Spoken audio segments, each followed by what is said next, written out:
I'm Jasmine, 29, and this is the story of how I discovered my entire marriage was built on a lie so devastating that I had to tear down everything I thought I knew about love, trust, and family. Before I go deeper into my story, I'd love to know where you're watching from. If you've ever stood your ground when someone failed to see your worth, feel free to let me know below. And if these kinds of stories speak to you, you're welcome to follow the channel for more. When I first met David at a coffee shop downtown, I never imagined that 5 years later I'd be questioning whether anything about our relationship had ever been real. He was sitting alone, reading a book about architecture, and something about the way he looked up and smiled when I accidentally knocked over the sugar dispenser made my heart skip a beat. He had this warm, genuine laugh that made me feel like I'd known him forever. Our first conversation lasted 3 hours. He told me about his work as a structural engineer, his love for old buildings, and his close-knit family who lived just 2 towns over. I was immediately drawn to how he spoke about his parents and sister with such obvious affection. Coming from a family where emotional distance was the norm, I found his family warmth incredibly appealing. When David introduced me to his family after we'd been dating for 6 months, I felt like I was stepping into a Norman Rockwell painting. His mother, Margaret, immediately pulled me into a hug that felt more genuine than any embrace I'd received from my own mother in years. His father, Robert, insisted on showing me his workshop in the garage, explaining every tool with the patience of someone who genuinely wanted to share his passion. His sister, Linda, treated me like we'd been friends since childhood, asking about my work as a graphic designer and genuinely listening to my answers. The Sunday dinners became a weekly tradition that I looked forward to more than anything else. Margaret would spend hours preparing elaborate meals, and the whole family would gather around their oak dining table, sharing stories and laughing until our sides hurt. I remember thinking that this was what family was supposed to feel like: unconditional acceptance, easy conversation, and the kind of love that didn't come with conditions or criticism. David and I moved in together after a year, and his family celebrated the milestone as if I were already officially part of their clan. When we got engaged 18 months later, Margaret cried happy tears and immediately started planning our wedding as if she'd been waiting her whole life for this moment. She insisted on helping me choose my dress, and when I found the perfect one, she squeezed my hand and whispered that she couldn't have asked for a better daughter-in-law. The wedding was everything I'd dreamed of and more. Held in the garden behind David's childhood home, it felt intimate and magical. Margaret had transformed the backyard into something straight out of a fairy tale, with string lights wrapped around every tree and flowers blooming in carefully tended beds. Robert walked me down the aisle because my own father had passed away years earlier, and when he placed my hand in David's, I felt like I was finally home. During the reception, Linda gave a speech about how David had never stopped talking about me from the moment we met, and how the whole family knew I was special because they'd never seen him so happy. Margaret pulled me aside during the dancing and told me that she'd prayed for someone like me to come into David's life, someone who would love him completely and understand what a good man he was. Those first 3 years of marriage felt like a dream I never wanted to wake up from.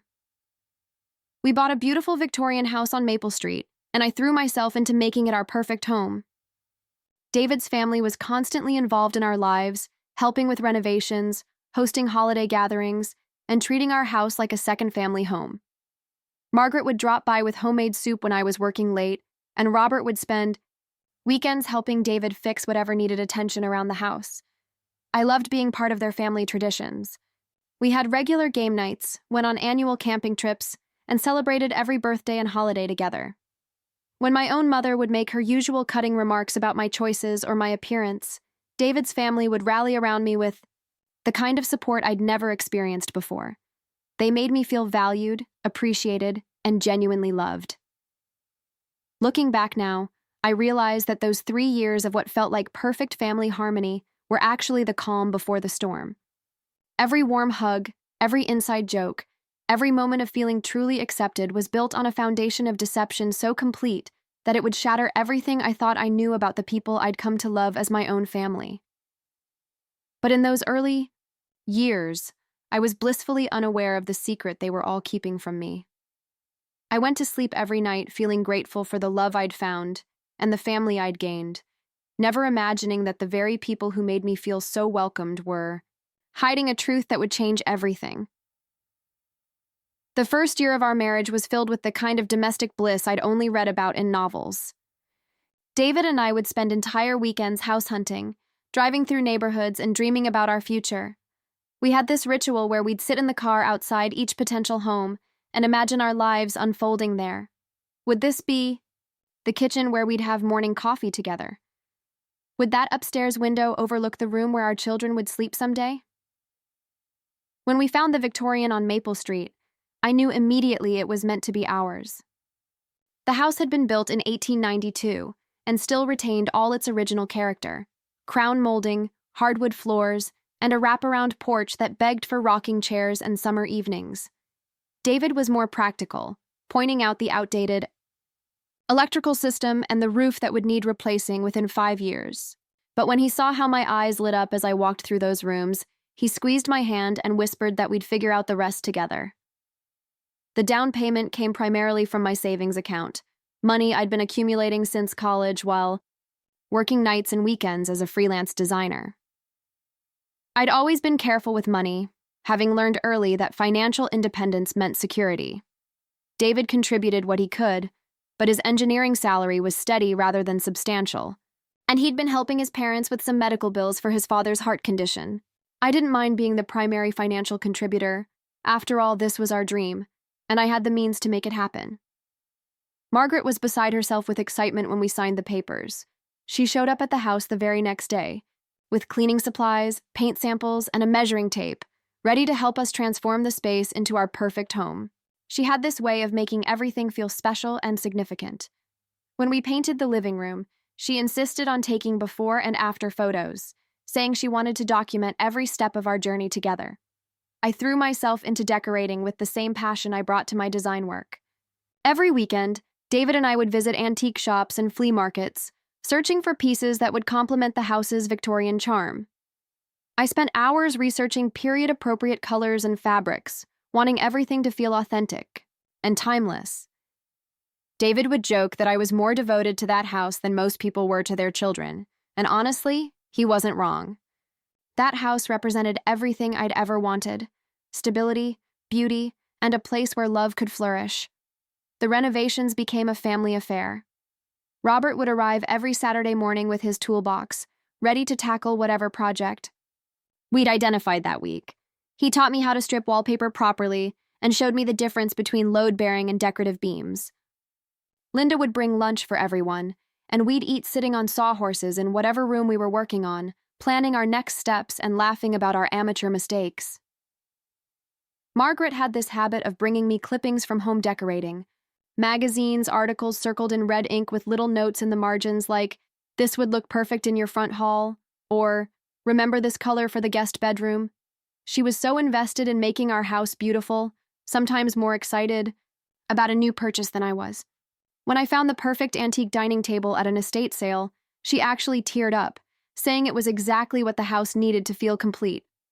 During this time, I began to notice small things that didn't quite make sense, though I always found ways to explain them away. Sometimes when I'd walk into a room where David and his family were talking, the conversation would stop abruptly, followed by awkward smiles and quick changes of subject. Margaret had this nervous laugh she'd do when she seemed to catch herself saying something she hadn't meant to say. There was one afternoon when Linda and I were painting the upstairs bathroom, and she mentioned something about David being so much happier this time around. When I asked what she meant, she quickly said she was talking about how much more relaxed he seemed now that he'd found his dream job. But something about her expression made me wonder if that's really what she'd meant. Robert had this habit of making comments that felt loaded with meaning I couldn't quite grasp. He'd say things like, "David's learned from his mistakes," or "This time he's got his priorities straight." When I'd ask for clarification, he'd wave his hand dismissively and change the subject, leaving me with a vague sense that I was missing something important. Margaret would sometimes make references to David's past that seemed oddly vague. She'd talk about difficult times he'd gone through before we met, but when I'd try to learn more, she'd become evasive, saying only that everyone had challenges they needed to overcome.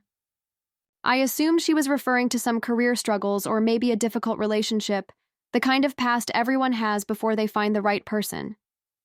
The most puzzling moments came during family gatherings when someone would start to tell a story about David, only to be quickly interrupted by meaningful looks from the others. These conversations would trail off into uncomfortable silences before someone would deliberately change the subject. I started to feel like there were inside jokes or shared memories that everyone understood except me. But these moments were fleeting, easily overshadowed by the overwhelming love and acceptance I felt from David's family. They treated me like I'd been part of their lives forever, including me in every decision and celebration. When we hosted our first Thanksgiving in the new house, Margaret brought her grandmother's china for us to use, saying it was time for the next generation to start making memories with the family heirlooms. By our third anniversary, our house had been transformed into exactly what I'd envisioned, a warm, welcoming home filled with beautiful things and surrounded by people who loved us. I felt more settled and content than I'd ever imagined possible. Every room told the story of our life together, from the kitchen where we'd learned to cook Margaret's family recipes, to the study where David would work on his engineering projects, while I designed logos for local businesses. I thought we were building something that would last forever, something solid and true and beautiful. I had no idea that the very foundation of everything I treasured was about to crumble beneath my feet. 3 years into our marriage, I began to notice things that made me question my own perception of reality. It started with small moments that felt slightly off, like catching the tail end of a conversation that wasn't meant for my ears. I'd walk into the kitchen during Sunday dinner, and Margaret would abruptly stop talking mid-sentence, her face flushing as she quickly busied herself with serving dishes. David would give her a sharp look, and the room would fill with the kind of tension that made my stomach clench. The first time it happened, I laughed it off, joking that I must have interrupted some embarrassing story about David as a child. But Margaret's nervous laughter felt forced, and the way everyone suddenly became very interested in their food told me this wasn't about childhood mishaps. When I asked David about it later, he shrugged and said his mother was probably just complaining about his father's workshop being messy again. His explanation felt reasonable enough, but something about his tone suggested he was working a little too hard to sound casual. These moments began happening more frequently. I'd catch fragments of hushed conversations that would stop the moment I appeared. Words like before and mistake and never again floated through the air before being swallowed by sudden silence. Robert would clear his throat awkwardly, Linda would find urgent reasons to check her phone, and Margaret would launch into overly bright discussions about weather or neighborhood gossip. I started paying closer attention to the things Margaret said, especially her seemingly innocent comments that felt layered with hidden meaning. She'd make observations like, "David's so much more thoughtful now," or, "He's finally learned what really matters in a relationship." When I'd ask her to elaborate, she'd wave her hand dismissively and say something vague about how marriage changes people for the better. But her eyes would dart to David, as if seeking approval for her words. The comments about learning from mistakes became more frequent and specific. Margaret would say things like, "David knows better than to take a good woman for granted," or, "He understands now that honesty is the foundation of everything." These statements felt like they were meant to reassure me, but instead, they planted seeds of doubt. What mistakes was she referring to? What had David needed to learn about taking women for granted? David himself began showing signs of strain that I'd never seen before. He'd become defensive about topics that seemed completely innocent. When I'd mention wanting to meet some of his college friends, he'd grow quiet and change the subject. If I asked about his life before we met, he'd give me the same basic information he'd shared early in our relationship, but with an edge of irritation that suggested I was prying into territory I had no right to explore. The defensiveness was particularly pronounced when it came to his past relationships. Early in our marriage, David had been open about having dated other women, describing them in general terms as relationships that simply hadn't worked out. But now, any mention of his romantic history made him visibly uncomfortable. He'd accuse me of being insecure or dwelling on things that didn't matter, turning my natural curiosity into a character flaw. I began to notice how carefully his family controlled the narrative around David's past. They'd share stories about his childhood, his college years, his early career, but there seemed to be a mysterious gap in their storytelling. It was as if David had disappeared from their family history for a period of time, only to reappear when he met me. When I'd ask direct questions about this missing time, they'd become vague and evasive, offering non-answers that left me more confused than before. The most unsettling moments came when I'd catch David and his family exchanging meaningful looks as if they were communicating in a language I didn't understand. These silent conversations would happen right in front of me, but I was clearly not meant to interpret their meaning. I'd feel like an outsider looking in, excluded from some crucial understanding that everyone else shared. My own behavior started to change in response to this growing unease. I found myself becoming hyper-aware of every conversation, every glance, every pause that seemed to carry weight. I'd analyze Margaret's word choices, searching for hidden meanings. I'd watch David's face for signs of discomfort when certain topics arose. I felt like I was constantly walking on eggshells, afraid to ask the wrong question or push too hard for answers that everyone seemed determined not to give me. The doubt began to affect my sleep. I'd lie awake at night, replaying conversations and trying to piece together the puzzle of what everyone knew that I didn't. I'd study David's face in the darkness, wondering what secrets he was keeping and why his family seemed so invested in protecting him from my questions. The man I'd married had always been open and honest, but now I wondered if I'd been naive to assume I knew everything about him. I started to question my own judgment and perception. Maybe I was reading too much into innocent comments. Maybe Margaret's references to David's growth were just a mother's natural pride in her son's maturity. Maybe the awkward silences were coincidental, and I was creating patterns where none existed. I tried to convince myself that I was being paranoid, that the love and acceptance I felt from David's family was genuine and complete, but the feeling of being on the outside of some important truth continued to grow. I'd catch myself studying family photos on Margaret's mantle, looking for clues about the missing pieces of David's story. I'd pay attention to the way Linda's voice changed when she talked about David's past, becoming more careful and measured than her usual spontaneous chatter. I'd notice how Robert would sometimes start to say something about David's history, only to be interrupted by Margaret's subtle but firm redirections. The worst part was how isolated I felt in my growing suspicions. I couldn't talk to David about my concerns without being accused of being paranoid or insecure. I couldn't confide in his family members, who were clearly part of whatever secret was being kept. I didn't have close friends who knew David well enough to offer perspective, and my own family was too distant and dysfunctional to provide the kind of support I needed. I began to feel like I was living in a house of mirrors, where nothing was quite what it seemed and my own perceptions couldn't be trusted. The home I'd worked so hard to create, the family I'd felt so grateful to join, the marriage I'd thought was built on complete honesty, all of it started to feel unstable, like a beautiful facade hiding something I wasn't meant to see. But I had no idea how devastating the truth would be when it finally came to light. The truth came to me on a humid Saturday afternoon in July, hidden inside a dusty photo album that Margaret had asked me to help organize. The family was planning a big reunion for Robert's 70th birthday, and Margaret wanted to create a display of family memories spanning the decades. She'd pulled out boxes of old photographs from the hall closet, and we'd spent the morning sorting through images of Christmas mornings, birthday parties, and family vacations. I was sitting cross-legged on Margaret's living room floor, surrounded by scattered photographs, when I opened an album that had been tucked behind several others. The pages were slightly yellowed with age, and the photos were arranged with the careful precision that Margaret brought to everything she did. I was expecting to find more family gatherings or maybe David's college graduation pictures.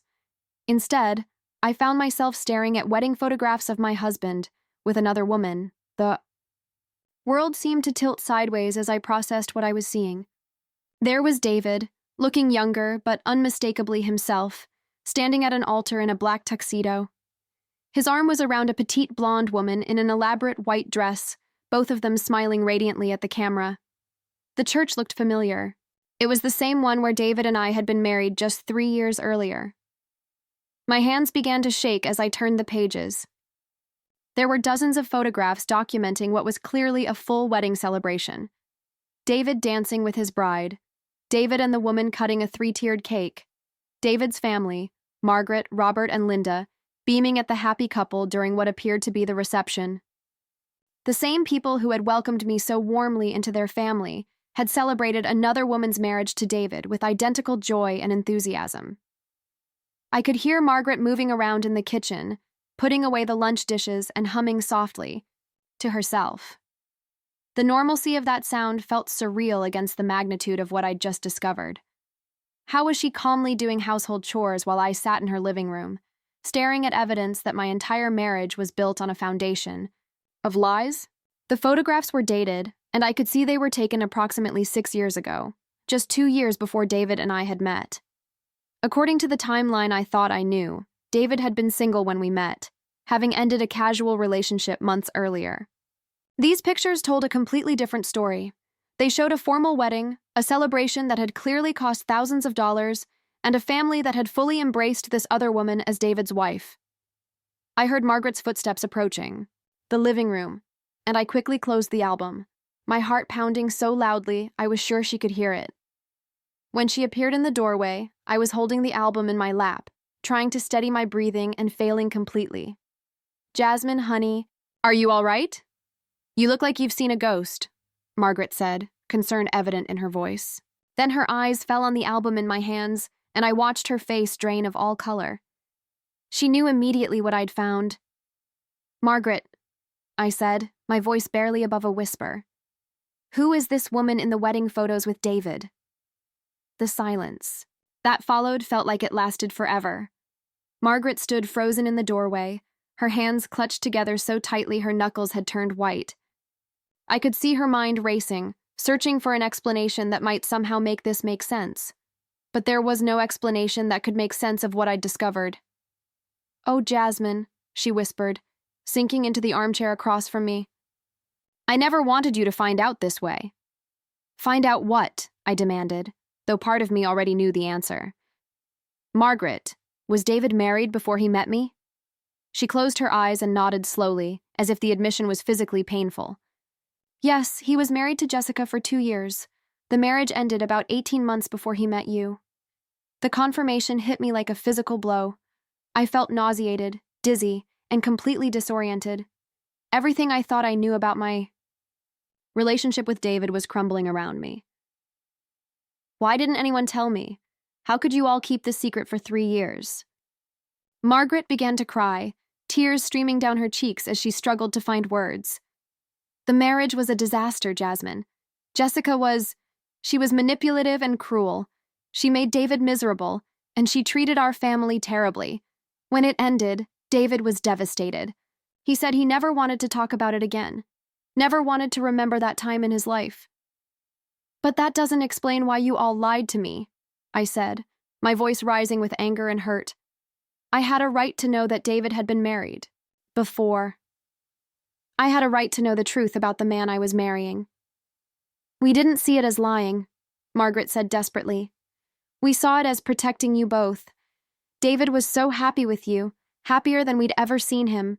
We were afraid that if you knew about Jessica, it might make you doubt his feelings for you, or worry that history would repeat itself. We just wanted to give your marriage the best possible chance to succeed." I stared at her, unable to comprehend how she could have convinced herself that this massive deception was somehow in my best interest. "You wanted to give our marriage the best chance by building it on lies? How is that protecting anything?" "Jessica was so different from you," Margaret continued, as if explaining the differences would somehow justify the secret. "She was selfish and demanding.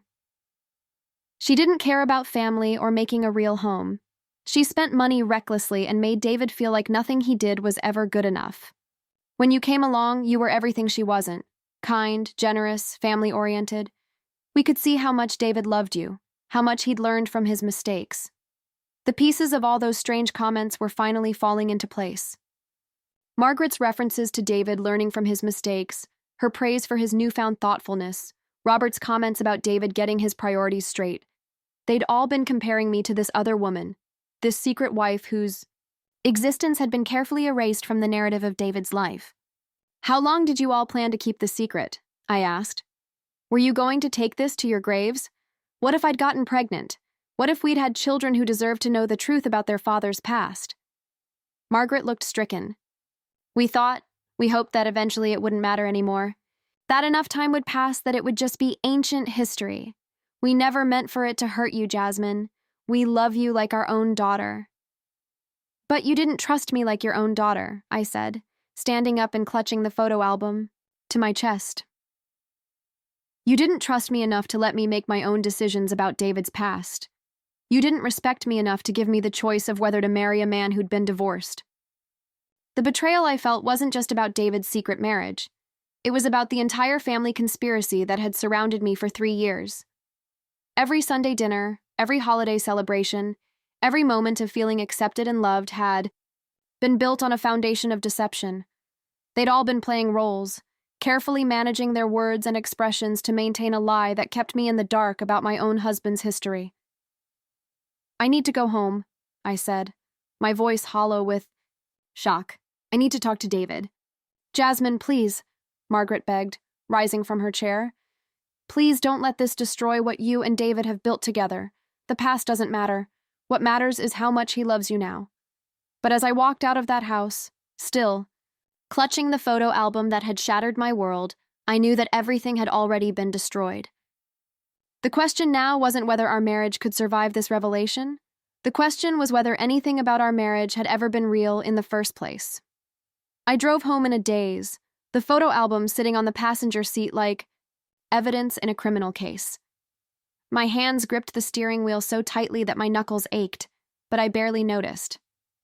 The familiar streets of our neighborhood looked different somehow, as if discovering David's secret had changed the very landscape of my life. When I pulled into our driveway, I sat in the car for several minutes, staring at the Victorian house that had once represented everything I'd ever wanted. Now, it felt like a monument to my own naivety. David was in his study when I walked through, the front door, working on blueprints for a new project. The scene was so perfectly normal. My husband bent over his drafting table, classical music playing softly in the background, late afternoon sunlight filtering through the windows I'd carefully chosen curtains for. For a moment, I almost convinced myself that I could pretend I'd never seen those photographs, that I could somehow unknow what I now knew. But then I looked at the photo album in my hands, and I knew there was no going back. David, I said from the doorway, my voice sounding strange even to my own ears. We need to talk. He looked up with a smile that faded immediately when he saw my expression. His eyes dropped to the album I was holding, and I watched recognition dawn on his face. The color drained from his cheeks, and for a moment, he looked exactly like his mother had when she'd realized what I'd discovered. Jasmine, where did you get that? He asked, standing up slowly from his chair. From your mother's living room floor, I said, stepping into the study and closing the door behind me. While we were organizing photos for your father's birthday party. Imagine my surprise when I found wedding pictures of you with another woman. David ran his hands through his hair, a gesture I'd seen him make countless times when he was stressed, but now it felt like watching a stranger. I can explain, he said, but his voice lacked conviction. Can you? I asked, setting the album down on his desk and opening it to the first page of wedding photos. Because I'm really curious to hear how you explain being married to someone else just 2 years before we met, when you told me you'd only had casual relationships before me. He stared at the photographs for a long moment, and I could see something shift in his expression. The initial shock was giving way to something else. Resignation, maybe, or relief that the secret was finally out. Her name was Jessica, he said quietly. We were married for 2 years. It ended badly. When? I demanded. When did it end, David? And don't you dare lie to me again. 18 months before I met you, he admitted, sinking back into his chair. The divorce was finalized about 6 months before we started dating. I felt like I'd been punched in the stomach. Not only had he been married before, but he'd been going through a divorce during the early months of our relationship. All those times he'd seemed distracted or stressed, all those phone calls he'd taken in another room, had he been dealing with divorce proceedings while courting me? Why didn't you tell me? I asked, my voice breaking. Why would you keep something so important secret? Because it was over, he said. But even as he spoke, I could tell he didn't believe his own words. Because it was the worst mistake of my life, and I wanted to forget it ever happened. When I met you, I felt like I was getting a second chance at happiness. I didn't want to ruin it by bringing up the past. So you decided to lie instead, I said. You decided that I didn't deserve to know the truth about the man I was marrying. David's face flushed with anger, and for the first time in our relationship, he raised his voice at me. It wasn't lying, Jasmine. It was protecting what we had. Jessica was toxic. She made me miserable, and she made my family miserable. When it ended, we all agreed it was better to just move forward. We all agreed, I repeated, seizing on his words. So your entire family was in on this deception? The silence that followed was answer enough. David's expression crumbled as he realized he'd just confirmed that everyone I'd trusted and loved had been part of the lie. They were trying to protect me too, he said weakly. They saw how happy I was with you, and they didn't want anything to jeopardize that. So instead of trusting me to handle the truth, you all decided to treat me like a child who couldn't be trusted with adult information, I said, my voice rising with each word. How many other secrets are you keeping from me, David? What else? Don't I know about my own husband? He was quiet for so long that I thought he wasn't going to answer. When he finally spoke, his voice was barely above a whisper. I still pay her alimony. The words hit me like a physical blow. What? Jessica, I pay her alimony. It was part of the divorce settlement. She gets $1,500 a month for the next 3 years. I stared at him, trying to process this new revelation. You've been paying your ex-wife $1,500 a month for the entire time we've been married? It's not that much, he said desperately. It doesn't affect our finances. You never noticed because I handle all the bills, and I pay it out of my separate account. But I was already doing the math in my head. $1,500 a month for 3 years of marriage meant he'd paid his ex-wife over $50,000 during our relationship. Money that could have gone toward our house, our future, our life together. Money that had been secretly flowing to a woman whose very existence had been hidden from me. What else? I demanded. What other financial obligations do you have to her? What other secrets are you keeping? Nothing else, he said, but his inability to meet my eyes told me there was more. Just the alimony. David, I swear to God, if you don't tell me everything right now, I'm walking out that door and never coming back. He looked up at me then, and I could see the fear in his eyes. The house, he said quietly. Part of the down payment for this house came from the proceeds when Jessica and I sold our house. She had a claim to half of those proceeds, but she agreed to sign them over to me as part of the divorce settlement. I felt dizzy, like the room was spinning around me. So Jessica has a financial interest in our home? No, he said quickly. She signed away her rights to any future property I might buy. But technically, yes, some of the money that bought this house came from the sale of the house I shared with her. The betrayal kept expanding, each new revelation more devastating than the last. Not only had David hidden his entire first marriage from me, but his ex-wife's money had helped pay for the home I'd thought we'd built together.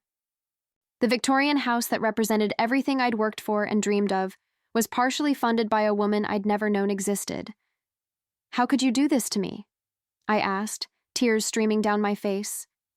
How could you let me believe that our life together was built on love and honesty when it was actually built on lies and deception? Because I love you, he said, standing up and trying to reach for me. Because what I had with Jessica was nothing compared to what I have with you. Because I was terrified that if you knew the truth, you'd leave me. So instead of trusting me to love you enough to accept your past, you decided to lie to me every single day for 3 years, I said, backing away from him.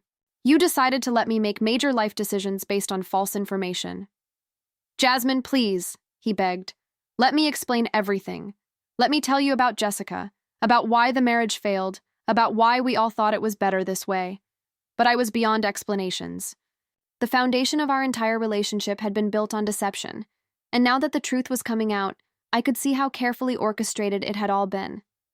The family's overprotectiveness, their constant reassurances about David's character, their emphasis on how different and special I was, it had all been designed to keep me from asking the questions that might have led me to the truth. I can't do this right now, I said, grabbing my purse and heading for the door. I need time to think. "Where are you going?" David called after me. "I don't know," I said, and it was the truth. I didn't know where to go, or what to do, or how to process the magnitude of what I'd discovered. All I knew was that I couldn't stay in that house, looking at the man I'd married, knowing that he'd been living a lie for our entire relationship. As I drove away from our house, I realized that I didn't just need to figure out what to do about David's deception. I needed to figure out who I was when everything I'd believed about my life turned out to be false. I found myself sitting in the parking lot of a 24-hour diner at 9 o'clock that evening, staring at my phone and realizing I had nowhere to go. My own family lived 3 states away, and even if they were closer, we'd never had the kind of relationship where I could show up on their doorstep seeking comfort. The few friends I'd maintained since college were casual acquaintances at best, people I exchanged holiday cards with but hadn't spoken to in months. David's family had become my family, and now that foundation had crumbled, leaving me completely alone. The isolation felt suffocating. For 3 years, I'd built my entire social world around David and his family. Every holiday, every celebration, every moment of connection had been filtered through the lens of being David's wife. I'd been so grateful to belong somewhere, to be part of a loving family, that I'd gradually let other relationships fade away. Now I understood why that belonging had always felt slightly conditional, why I'd sometimes sensed that I was missing crucial context in family conversations. Replayed every family gathering in my mind, searching for clues I should have recognized. The way conversations would shift when I entered a room suddenly made perfect sense. They hadn't been protecting me from embarrassing stories about David's childhood. They'd been protecting me from references to his first marriage. Every awkward pause, every meaningful glance, every subject that was quickly changed had been about Jessica. The worst part was remembering all the times I'd felt like an outsider and blamed myself for being too sensitive. Margaret's comments about David being more thoughtful now weren't general observations about his maturity. They were comparisons to how he'd been during his first marriage. When Robert mentioned David having learned from his mistakes, he wasn't talking about career missteps or financial decisions. He was talking about his marriage to Jessica. I thought about all the inside jokes I'd never quite understood, the references that would make everyone smile while leaving me confused. How many of those moments had been about shared memories that included Jessica? How many times had I laughed along with conversations that were actually about experiences I'd been deliberately excluded from knowing about? The betrayal felt layered and complex. It wasn't just that David had lied to me. It was that his entire family had participated in an elaborate deception for 3 years. Margaret, who had held me while I cried about my own mother's coldness, had been lying to me every single day. Robert, who had taught me how to use power tools and made me feel valued and capable, had been part of the conspiracy. Linda, who had become the sister I'd never had been carefully editing her words around me for our entire relationship. That afternoon, I drove to the bank where David and I had our joint accounts and opened a personal checking account in my name only. The banker, a friendly woman named Patricia, helped me transfer my most recent paycheck into the new account. It was a small step, but it felt monumentous. For the first time in weeks, I was making decisions about my own financial future. I spent the next several days gathering financial documents, and what I discovered only reinforced my growing determination to take control of my situation. My contributions to our marriage had been substantially higher than I'd realized.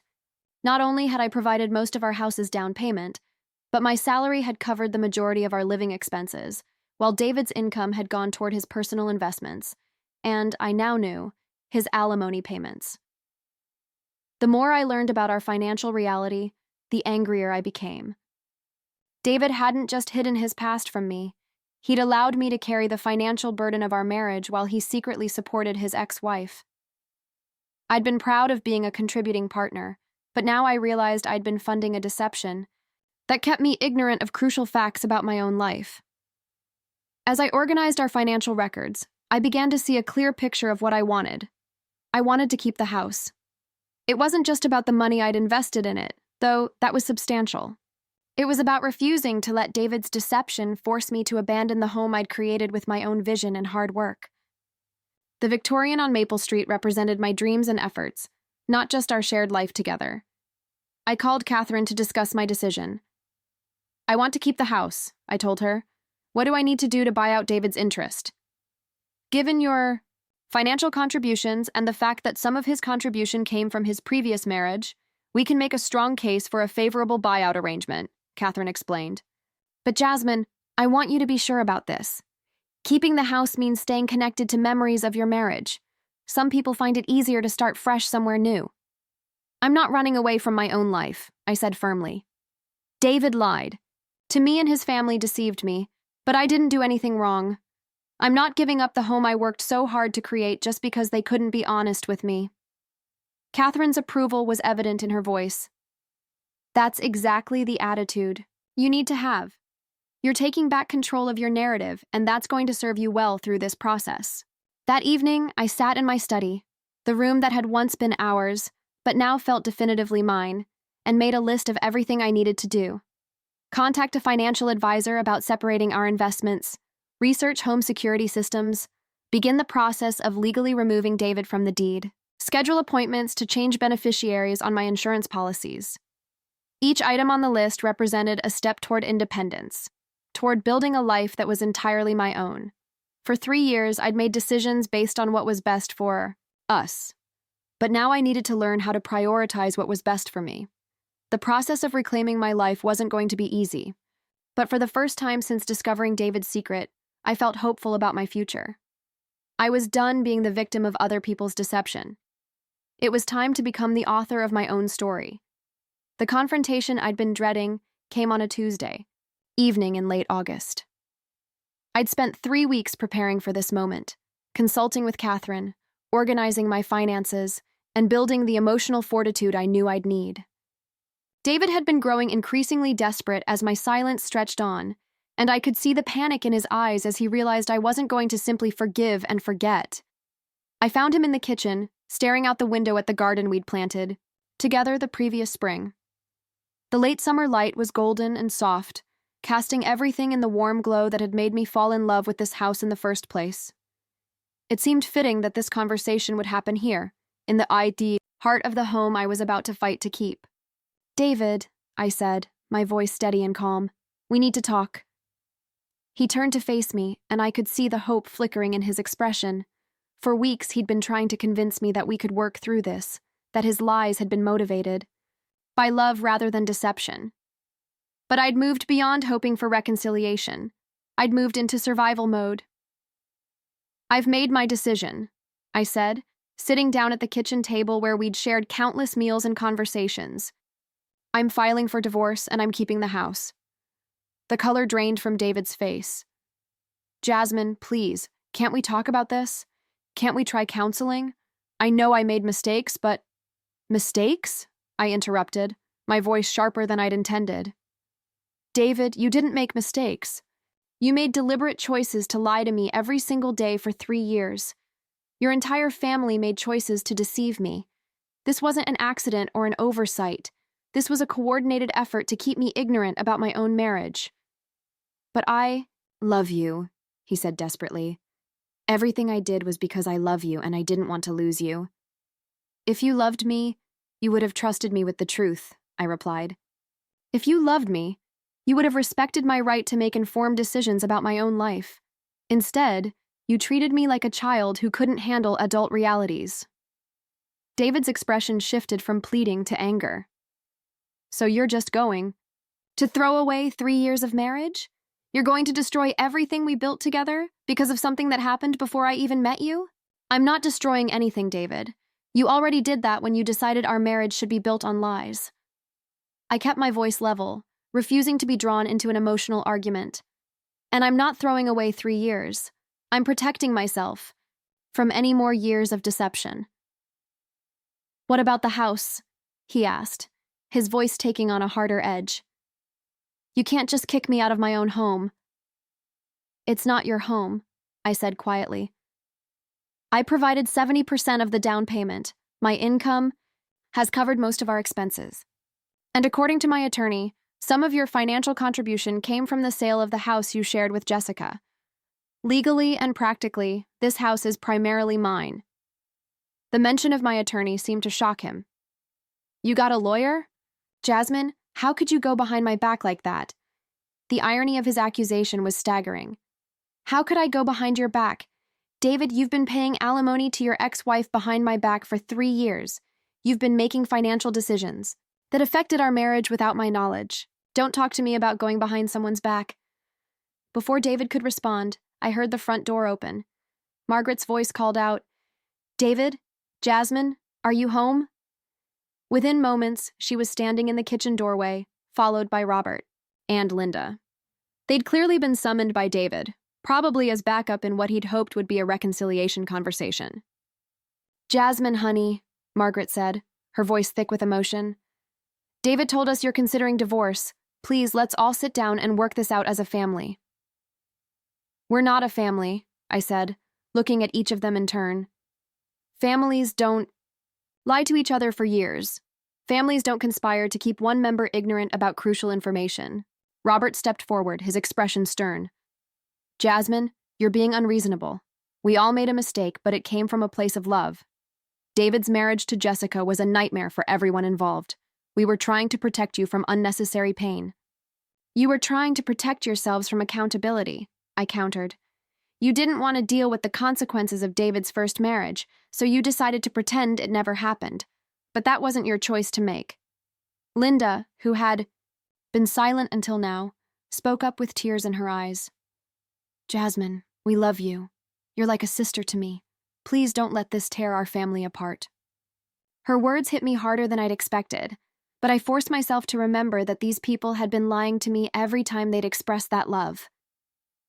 Linda, if I was really like a sister to you, you would have trusted me with the truth. You would have respected me enough to let me make my own decisions about David's past. Margaret's composure finally cracked. Fine, she said, her voice rising. We made a mistake. We should have told you about Jessica from the beginning. But Jasmine, you can't punish David forever for something that happened before he met you. You can't destroy a good marriage because of his past. This isn't about his past, I said firmly. This is about his lies. This is about your lies. This is about the fact that all of you decided I couldn't be trusted with the truth about my own husband. David tried a different approach, his voice becoming soft and pleading.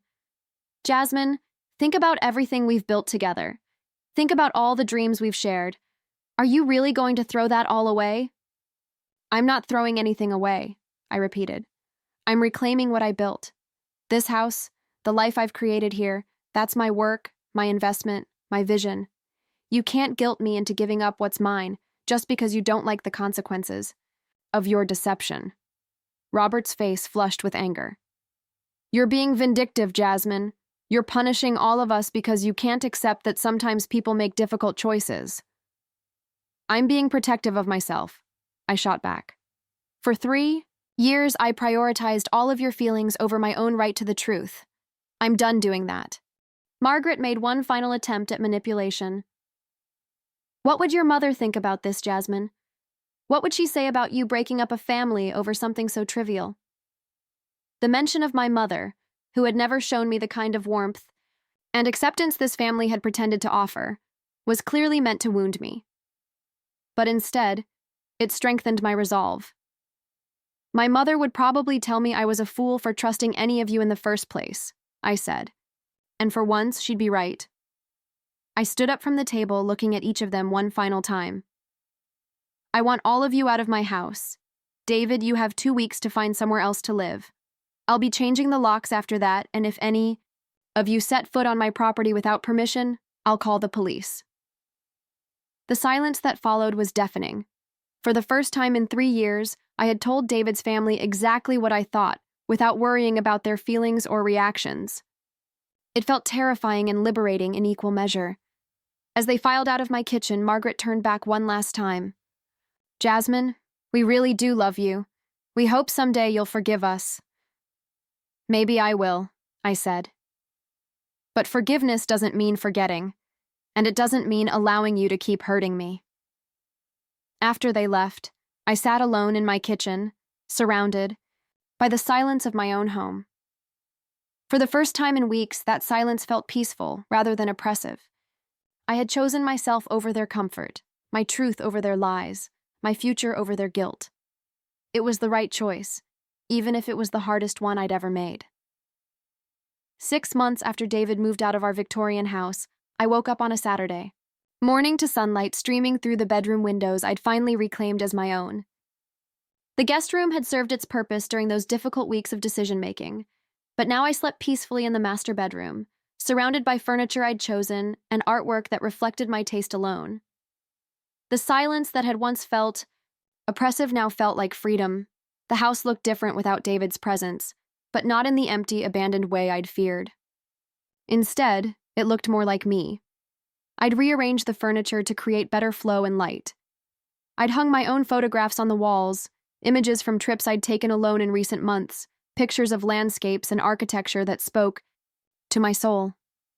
The study that had been David's domain was now my creative workspace, filled with design projects and freelance work that had become more fulfilling than ever. My morning routine had evolved into something I treasured. I'd make coffee in the French press David had never liked, sit on the front porch in the rocking chair I'd bought myself for my 30th birthday, and watch the neighborhood come to life. Mrs. Henderson next door always waved from her garden, and we'd often end up chatting over the fence about her roses or my renovations. These simple interactions felt more genuine than the elaborate family dinners I'd once cherished. The financial independence Catherine had helped me establish had become a source of quiet pride. Without David's alimony payments to his ex-wife, draining our resources without his expensive hobbies and investment schemes, I found I had more money than I'd realized.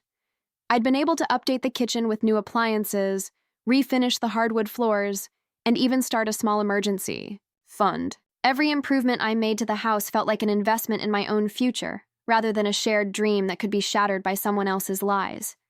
The loneliness I'd expected never materialized the way I thought it would. Instead, I discovered that being alone was vastly different from being lonely.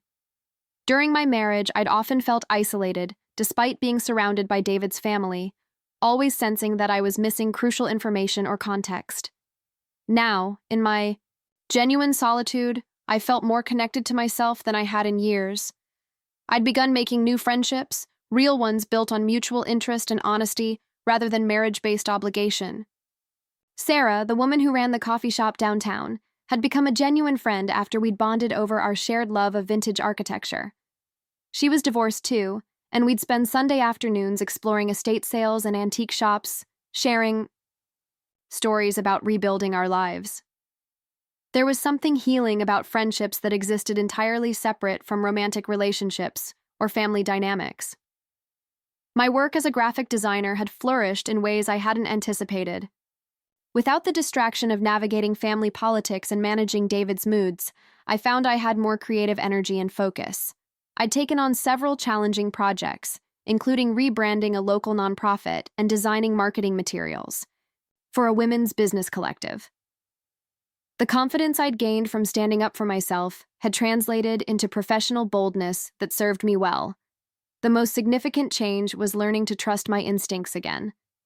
For months after discovering David's deception, I'd questioned every judgment I made, wondering if I was being naive or missing obvious red flags. But as time passed, I realized that my instincts had actually been correct all along.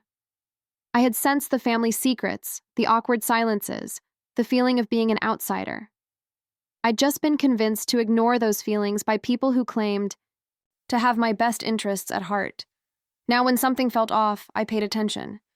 When a potential client seemed evasive about their budget, I asked direct questions instead of accepting vague answers. When my neighbor made a comment that didn't quite ring true, I trusted my skepticism rather than assuming I was being paranoid. This new relationship with my own judgment felt like coming home to myself. I'd also learned to appreciate different kinds of relationships.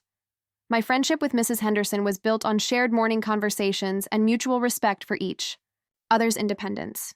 My connection with Sarah from the coffee shop was rooted in common interests and similar life experiences. My professional relationships were based on creativity and competence. None of these relationships required me to pretend to be someone I wasn't or to remain ignorant of important information. The holidays had been the real test of my new life. Thanksgiving came and went without the elaborate family gathering I'd once looked forward to. Instead, I'd volunteered at a local shelter, serving meals to people who needed them.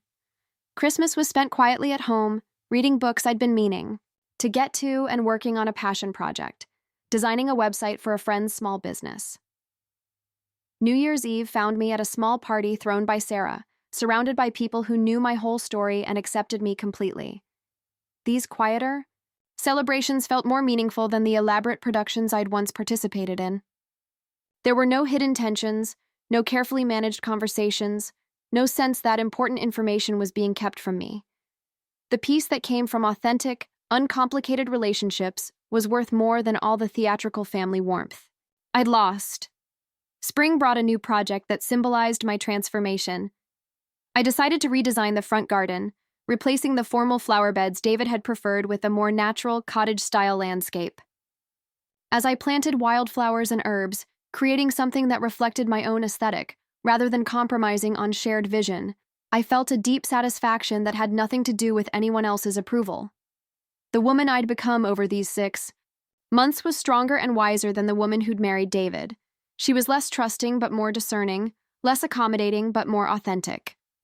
She made decisions based on her own values rather than on what would keep peace in a family that was built on lies. She chose quality over quantity in relationships, preferring genuine connections to elaborate social networks that required constant performance. Some evenings, sitting in my beautiful kitchen with a cup of tea and a good book, I felt a gratitude that surprised me with its intensity. Not gratitude for the painful lessons I'd learned or the betrayal that had forced me to grow, but gratitude for discovering that I was strong enough to choose myself when it mattered most. The house that David had tried to make me feel guilty for keeping had become my sanctuary, proof that I could build a life that was entirely my own. I was no longer the woman who had been so grateful for acceptance that she ignored her own instincts. I was someone who demanded honesty, who trusted herself, and who knew that authentic love never required her to remain ignorant or small. A year has passed since I discovered David's secret marriage, and as I sit in my sunlit kitchen on this quiet Sunday morning, I can finally see the full picture of what this experience has taught me. The woman who once believed that keeping peace was the highest virtue has learned the crucial difference between maintaining harmony and enabling deception.